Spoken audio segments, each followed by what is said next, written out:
목적이 이끄는 삶. 데이 9. 하나님을 미소 짓게 하는 것. 하나님이 너희를 향해 미소 짓기를 원하노라. 민수기 6장 25절. 당신의 종인 나에게 미소를 지어 주십시오. 바르게 사는 방법을 가르쳐 주십시오. 시편 119편 135절. 하나님을 미소 짓게 하는 것이 우리 삶의 목표다. 하나님께 기쁨을 드리는 것이 우리의 인생의 첫 번째 목적이기 때문에 우리가 수행해야 할 가장 중요한 임무 또한 그 목적을 달성하는 방법을 찾는 것이다. 성경은 이렇게 말한다. 주께 기쁘시게 할 것이 무엇인가 시험하여 보라. 에베소서 5장 10절. 다행히 성경은 우리에게 하나님을 기쁘시게 하는 삶의 예를 명확하게 보여주고 있다. 그의 이름은 노아다. 노아의 때에 온 세상은 도덕적으로 파탄 상태였다. 모든 사람이 하나님의 기쁨이 아닌 자신의 기쁨을 추구했다. 하나님은 당신을 기쁘게 하는 것에 관심을 가진 사람을 단 한 사람도 찾을 수 없었고 이것을 하나님의 마음을 슬프시게 했을 뿐만 아니라 인류를 창조한 것을 후회하시게까지 했다. 하나님은 인간에게 너무나 실망하셔서 모두 멸망시키겠다고 생각하셨다. 그때 하나님은 자신을 미소 짓게 만드는 한 사람을 발견하셨다. 성경은 이렇게 말한다. 노아는 주님께 기쁨이었다. 창세기 6장 8절. 하나님은 말씀하셨다. 이 친구가 나에게 기쁨을 주는군. 나를 이렇게 미소 짓게 한단 말이야. 그의 가족으로 처음부터 다시 시작하겠다. 노아가 하나님께 기쁨을 드렸기 때문에 지금 당신과 내가 살아있는 것이다. 노아의 삶을 통해서 우리는 하나님을 미소 짓게 할 수 있는 5가지 예배의 모습을 볼 수 있다. 첫째, 하나님은 우리가 그를 가장 사랑할 때 미소 지으신다. 노아는 세상의 그 어떤 것보다 하나님을 사랑했다. 더 나아가서 노아는 다른 사람들이 하나님을 사랑하지 않을 때도 그분을 사랑했다. 성경은 노아가 살아있는 동안 의인이요 당세의 완전한 자라 그가 하나님과 동행하였으며 창세기 6장 9절이라고 말한다. 하나님이 우리에게서 가장 보고 싶어 하시는 모습이 바로 관계다. 세상에서 가장 놀라운 진실은 우리의 창조주가 우리와 교제하기를 원하신다는 것이다. 하나님은 우리를 사랑하기 위해 만드셨고 우리가 그 사랑을 그분에게 되돌려주기를 원하신다. 하나님은 말씀하신다. 나는 너의 제사를 원하는 것이 아니고 너의 사랑을 원한다. 나는 너의 재물을 원하는 것이 아니고 네가 나를 더 알기를 원한다. 호세아 6장 6절. 이 구절에서 하나님이 우리에게 갖고 계시는 열정을 느낄 수 있는가? 하나님은 우리를 깊이 사랑하시고 우리가 또한 하나님을 사랑하기를 원하신다. 그러기에 그분을 우리가 하나님을 알아가고 그러기에 그분은 우리가 하나님을 알아가고 그분과 함께 시간을 보내기를 원하신다. 하나님을 사랑하고 하나님의 사랑을 받는 방법을 배우는 것이 우리 삶의 가장 큰 목적이 되어야 하는 이유가 이 때문이다. 그 어떤 것도 이보다 중요할 수 없다. 예수님은 그것을 가장 중요하다고 큰 계명이라 하셨다. 예수께서 가라사대 네 마음을 다하고 목숨을 다하고 뜻을 다하여 주 너의 하나님을 사랑하라 하셨으니 이것이 크고 첫째 되는 계명이요. 마태복음 22장 37절과 38절. 둘째, 하나님은 우리가 당신을 온전히 신뢰할 때 미소 지으신다. 노아가 하나님을 기쁘시게 한 두 번째 이유는 그가 전적으로 하나님을 신뢰했다는 것이다. 이해되지 않는 상황 속에서도 그는 하나님을 신뢰했다. 성경은 이렇게 말한다. 믿음으로 노아는 아직 보지 못하는 일에 대한 하나님의 경고를 들었습니다. 그는 하나님께 순종해서 그의 가족을 구원할 방주를 지었습니다. 그는 믿음으로 세상이 잘못되어 가고 있음을 사람들에게 알리고 하나님과 의의 관계를 맺은 사람이 되었습니다. 히브리서 11장 7절. 이 장면을 한번 상상해 보라. 어느 날 하나님이 노아에게 오셔서 말씀하신다. 나는 인간들에게 실망했단다. 이 세상에 나를 사랑하는 사람은 너밖에 없구나. 하지만 노아야, 내가 너를 바라볼 때 나는 미소를 짓는다. 너의 삶을 기뻐하기 때문에 나는 세상에 홍수를 내릴 것이지만 너의 가족을 중심으로 새롭게 시작하려고 한다.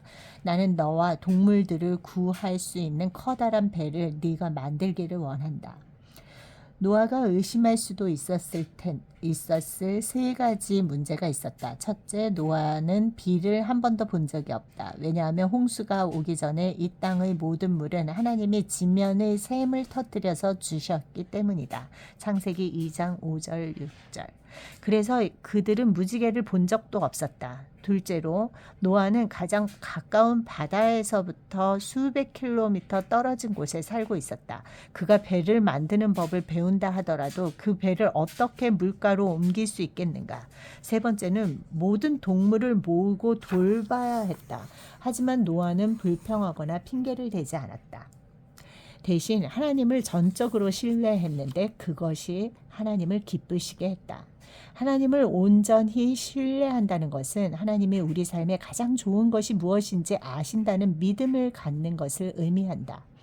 하나님이 약속을 지키시고 문제에 부딪혔을 때 도와주시며 불가능한 일을 해결해 주시기를 기대하는 것이다. 성경은 이렇게 말한다. 여호와는 자기를 경외하는 자와 그 인자하심을 바라는 자들을 기뻐하시는도다. 시편 147편 11절. 노아가 방주를 다 짓는 데는 120년이 걸렸다. 그는 분명 힘든 날들을 보냈을 것이다. 해가 거듭되어도 비가 올 기미는 보이지 않았고 그는 하나님이 자기에게 말을 한다고 믿는 미친 사람이라는 비난을 받았다.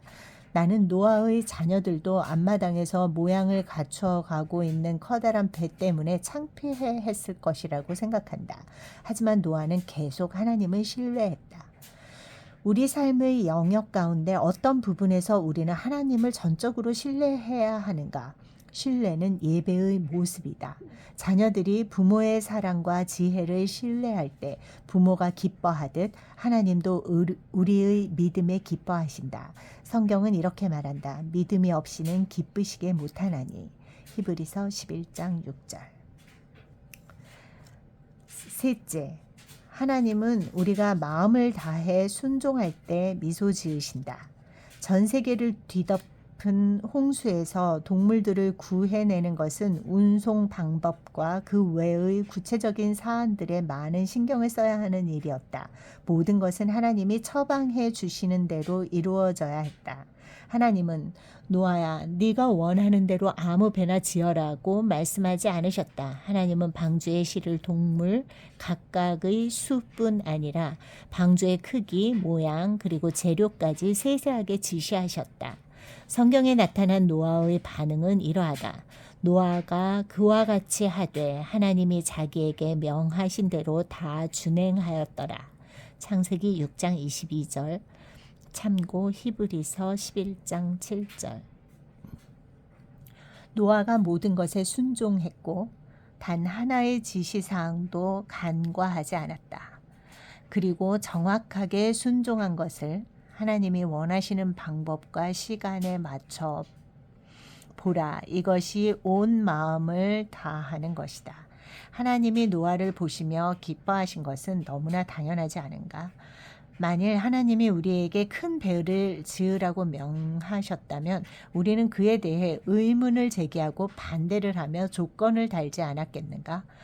노아는 그렇지 않았다. 그는 진심으로 하나님께 순종했다. 진심 어린 순종이란 하나님이 명하신 것에 조건을 달지 않고 지체 없이 무엇이든 행하는 것이다. 미루지 않아야 한다. 기도해 보겠습니다. 라고 말하지도 않는다. 망설임 없이 바로 행한다. 나중에 하겠다는 말이 사실은 하지 않겠다는 뜻임을 모든 부모는 안다. 하나님은 우리에게 설명을 하시거나 명하신 것에 대한 이유를 말해줄 필요가 없으시다. 이해는 나중에 하더라도 우선 순종해야 한다. 즉각적인 순종은 평생 성경에 대해 토론하고 공부하는 것보다 훨씬 많은 것을 가르쳐 줄 것이다. 사실 먼저 순종하지 않으면 이해할 수 없는 명령도 있다. 순종은 이해의 열쇠이기 때문이다. 우리는 때때로 하나님께 부분적인 순종을 하려고 한다. 우리는 순종하기 좋은 명령들을 취사 선택하고 싶어 한다. 좋아하는 명령만으로 목록을 만들어 그것들만 순종하고 부당하고 어려우며 비용이 많이 들고 혹은 사람들에게 인기를 끌 수 없는 명령들은 간과한다. 교회에는 가겠지만 11조는 내지 않겠다. 성경을 읽긴 하겠지만 나에게 상처를 준 사람은 용서하지 않겠다. 하지만 이러한 부분적인 순종은 불순종이다. 진심으로 하는 순종은 기쁜 마음으로 열심을 가지고 하는 것이다. 성경은 이렇게 말한다. 기쁜 마음으로 순종하라. 시편 100편 2절. 이것이 다윗의 자세였다.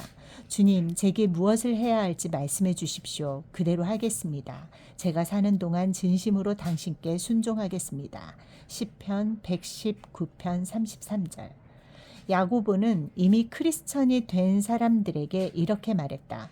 우리가 믿는 것뿐 아니라 하는 행동들로 하나님을 기쁘시게 한다. 야고보서 2장 24절.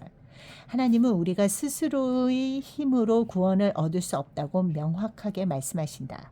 우리의 노력이 아닌 은혜로만 가능하다. 하지만 하나님의 자녀로 우리는 하늘에 계신 아버지께 순종을 통해 기쁨을 드릴 수 있다. 모든 순종의 모습은 또한 예배의 모습이다. 왜 순종이 그토록 하나님을 기쁘시게 만들까? 왜냐하면 이를 통해 하나님을 사랑한다는 것을 알 수 있기 때문이다. 예수님은 말씀하셨다. 너희가 나를 사랑하면 나의 계명을 지키리라. 요한복음 14장 15절. 넷째, 하나님은 우리가 계속해서 당신을 찬양하고 감사드릴 때 미소 지으신다. 마음에서 우러나오는 찬양을 받고 감사의 인사를 받는 것만큼 기분 좋은 일은 없다. 하나님도 이를 좋아하신다. 우리가 경외와 감사를 표할 때 그분은 미소 지으신다. 노아는 찬양과 감사의 마음으로 살았기 때문에 하나님을 기쁘시게 했다. 세상의 그 누구도 하나님을 예배하지 않았을 때 노아는 하나님께 예배 드렸고 홍수에서 살아남은 이후 그가 가장 먼저 한 행동 또한 산 제물로 하나님께 감사드린 것이었다. 성경은 이렇게 말한다. 노아가 여호와를 위하여 단을 쌓고 모든 정결한 짐승 중에서와 모든 정결한 새 중에서 취하여 번제로 단에 드렸더니. 창세기 8장 20절. 예수님의 희생으로 우리는 더 이상 노아처럼 동물로 제사를 드리지 않는다. 대신 하나님께 찬미의 제사. 히브리서 13장 15절과 감사의 제사. 시편 116편 17절을 드리라고 성경은 가르쳐주고 있다. 이것이 예배의 가장 아름다운 모습이다. 우리는 하나님의 하나님 되심을 찬양하고 그분이 우리를 위해 하신 일들에 대해 감사한다. 다윗은 찬양했다. 내가 노래로 하나님의 이름을 찬송하며 감사함으로 하나님을 광대하시다 하리니 이것이 곧 뿔과 굽이 있는 황소를 드림보다 여호와를 더욱 기쁘시게 함이 될 것이라. 시편 69편 30절 31절. 우리가 하나님께 찬양과 감사를 드릴 때 놀라운 일들이 벌어진다. 하나님께 기쁨을 드리면 우리의 마음도 기쁨으로 가득 차게 된다. 어머니는 나를 위해 요리해 주시는 것을 좋아하셨다. 내가 K와 결혼했을 때에도 우리가 부모님 댁에 방문하면 어머니는 아주 기가 막힌 요리를 손수 만들어 주시곤 하셨다. 어머니의 커다란 기쁨 가운데 하나가 자녀들이 어머니가 준비한 음식을 먹고 즐거워하는 것을 보시는 것이었다. 어머니가 만든 음식을 먹는 것을 즐거워하면 할수록 어머니는 더 기뻐하셨다. 그뿐 아니라 우리도 음식을 먹으며 즐거움을 표현하여 어머니를 기쁘게 하는 것을 좋아했다. 이렇게 함으로써 모두가 기뻐할 수 있었다. 나는 어머니가 만들어주신 맛있는 음식을 먹으면서 극찬을 하고 어머니에게 찬사를 보냈다. 나는 음식을 즐길 뿐 아니라 어머니를 기쁘게 해드리려고 했다. 모두에게 기쁨이었다. 예배도 역시 이와 같은 상호작용을 한다. 우리는 하나님이 우리를 위해 해주신 것들에 기뻐하고 우리가 그 즐거움을 하나님께 표현할 때 하나님 또한 기뻐하신다. 그리고 이는 우리에게 더 큰 기쁨을 준다. 시편은 이렇게 말한다. 의인은 기뻐하여 하나님 앞에서 뛰놀며 기뻐하고 즐거워할지어다. 시편 68편 3절. 다섯째, 하나님은 우리가 능력을 사용할 때 미소 지으신다. 홍수 이후에 하나님은 노아에게 다음과 같은 간단한 지시를 내리셨다. 생육하고 번성하여 땅에 충만하라. 무릇 산 동물은 너희의 식물이 될지라. 채소같이 내가 이것을 다 너희에게 주노라. 창세기 9장 1절에서 3절. 하나님은 말씀하셨다. 이제 네가 평상시와 같이 살 때가 되었다.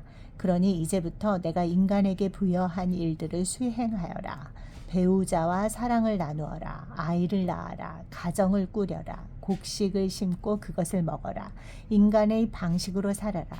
나는 너희들을 이렇게 만들었다.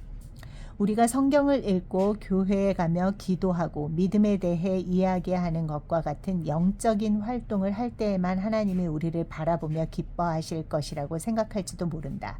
그리고 하나님이 우리 삶의 다른 부분들에 대해서는 관심이 없을 것이라고 생각할지도 모른다. 그러나 사실 하나님은 우리가 일을 하든 놀든 쉬든 혹은 먹든 우리 삶의 모든 구체적인 부분을 바라보며 기뻐하신다. 우리의 움직임을 단 하나도 놓치지 않으신다. 성경은 이렇게 말한다. 주님께서 사람의 갈 길을 정하시고 삶의 모든 부분에 대해 기뻐하신다. 시편 37편 23절. 죄를 제외하고서 사람이 하는 모든 활동이 찬양의 자세를 가지고 행해질 때 하나님께 기쁨을 드릴 수 있다. 우리는 하나님의 영광을 위해서 접시를 닦고 기계를 수리하며 물건을 팔고 컴퓨터 프로그램을 작성하며 곡식을 키우고 또한 가정을 꾸릴 수 있다. 자식을 사랑스러워하는 부모처럼 하나님도 당신이 주신 재능과 능력을 발휘하는 우리의 모습에 특히 기뻐하신다. 하나님은 일부러 우리 각자에게 다른 능력을 주셨다. 어떤 사람은 운동을 잘하도록 또 어떤 사람은 분석적이게 만드셨다. 우리는 기계, 수학, 음악 또는 그 외의 수천 가지 기술에 대한 능력을 받았을 수 있다. 이 모든 능력들은 하나님을 기쁘시게 할 수 있다. 성경은 이렇게 말한다. 하나님은 각 사람을 다르게 만드셨고 우리가 지금 하는 모든 일을 보고 계신다. 시편 33편 15절. 우리의 능력을 숨기거나 다른 사람처럼 되기 위해 노력할 때는 하나님께 영광이나 기쁨을 드릴 수 없다. 우리의 모습으로 있을 때만 하나님께 기쁨을 드릴 수 있다. 우리 모습의 어떤 부분을 거부할 때마다 우리는 하나님의 지혜와 우리를 창조하신 하나님의 주권을 거부하는 것이다. 너는 너의 창조주와 논쟁할 권리가 없다. 너는 토기장이가 빚어놓은 온기에 지나지 않는다. 진흙은 나를 왜 이렇게 만들었나요? 라고 질문하지 않는다. 이사야 45장 9절. 영화 불의 전차에서 올림픽 육상 선수 에릭 리들은 말했다. 하나님이 나를 만드신 목적이 있다고 생각한다. 하지만 그분은 또한 나를 빠르게 달리는 사람으로 만드셨고 나는 달릴 때 하나님의 기쁨을 느낀다. 후에 그는 뛰는 것을 포기하는 것은 하나님을 모욕하는 것이 될 것이다 라고 말했다. 세속적인 능력은 없다. 단지 능력을 오용할 뿐이다. 하나님의 기쁨을 위해 능력을 발휘해 보라. 하나님은 또한 우리가 당신의 피조물들을 즐기는 것을 보며 기뻐하신다. 그분은 우리에게 아름다움을 즐길 수 있는 시각, 소리와 음악을 즐길 수 있는 청각, 냄새와 맛을 느낄 수 있는 후각과 미각, 그리고 촉각을 위한 신경을 주셨다. 모든 즐거움의 행위는 하나님께 드릴 때 예배의 모습이 된다. 성경은 이렇게 말한다. 하나님은 우리의 즐거움을 위해 모든 것을 기꺼이 주신다. 디모데전서 6장 17절. 하나님은 우리가 잠자는 것을 보면서도 기뻐하신다. 우리 아이들이 어렸을 때 나는 아이들이 자는 것을 보며 기뻐했다. 가끔은 아이들이 문제만 일으키고 말도 잘 듣지 않던 날들도 있었지만 일단 잠이 들면 아이들은 만족스러워 보였고 안전하고 평화로워 보였다. 그리고 나는 내가 얼마나 우리 아이들을 사랑하는지 다시 생각하게 되었다. 아이들은 나에게 기쁨을 주기 위해서 무엇을 할 필요가 없었다. 나는 아이들을 너무나 사랑했기 때문에 숨 쉬는 것을 바라보는 것만으로도 행복했다. 아이들의 작은 가슴이 오르락 내리락 할 때마다 나는 미소를 지었고 때로는 기쁨으로 눈물이 고이기도 했다. 우리가 자고 있을 때 하나님은 사랑으로 우리를 바라보신다. 왜냐하면 우리는 그분의 피조물이기 때문이다. 그분은 마치 우리가 이 세상의 유일한 사람인 것처럼 우리를 사랑하신다.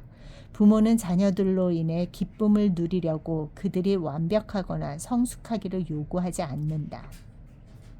부모는 자녀들이 자라가는 성숙의 순간순간 기쁨을 느끼는 것이다. 마찬가지로 하나님은 우리가 성숙할 때까지 기다렸다가 우리를 사랑하지 않으신다. 그분은 우리가 영적으로 성숙해가는 모든 단계를 사랑하시고 모든 단계를 기뻐하신다. 절대로 만족시킬 수 없었던 선생님이나 부모님에 대한 기억이 있을지 모른다. 그렇다고 하나님을 그런 분으로 여기지 말라. 그분은 우리가 완벽하거나 죄 없는 사람이 될 수 없음을 아신다. 성경은 이렇게 말한다. 이는 저가 우리의 체질을 아시며 우리가 진토임을 기억하심이로다. 시편 103편 14절. 하나님이 보시는 것은 우리 마음의 태도다. 하나님을 기쁘시게 하는 것이 우리의 가장 큰 욕구인가? 이것이 바울의 삶의 목표였다. 그런즉 우리는 거하든지 떠나든지 주를 기쁘시게 하는 자 되기를 힘쓰노라. 고린도후서 5장 9절. 우리가 영생의 빛 가운데 살기 시작할 때 과거에 어떻게 하면 좀 더 나 자신을 위해 재미있게 살 수 있을까라고 질문하던 것이 이제는 어떻게 하면 하나님께 더 많은 기쁨을 드릴 수 있을 것인가로 바뀌게 되는 것이다. 하나님은 21세기의 노아와 같이 하나님의 기쁨을 위해 살 의지가 있는 사람을 찾고 계신다. 예배하는 삶만이 현명하고 양식 있는 삶의 방식이다. 다른 모든 삶의 방식은 어리석은 것이다. 성경은 이렇게 말한다. 주님은 누가 현명하고 누가 하나님을 기쁘게 하길 원하는지 보시기 위해 항상 하늘에서 모든 인류를 내려다보고 계신다. 시편 14편 2절. 하나님을 기쁘시게 하는 것을 삶의 목표로 삼을 것인가? 이 목표에 온전히 열중해 있는 사람들을 위해 하나님이 해 주시지 않는 것이 없다. 데이 9. 내 삶의 목적에 대하여 생각할 점. 내가 하나님을 신뢰할 때 하나님은 미소 지으신다. 외울 말씀. 자기를 경외하는 자와 그 인자하심을 바라는 자들을 기뻐하시는도다. 시편 147편 11절. 삶으로 떠나는 질문. 하나님이 나에게 가장 좋은 것이 무엇인지를 아시기 때문에 나는 내 삶의 어떤 부분에서 하나님을 가장 신뢰해야 하는가?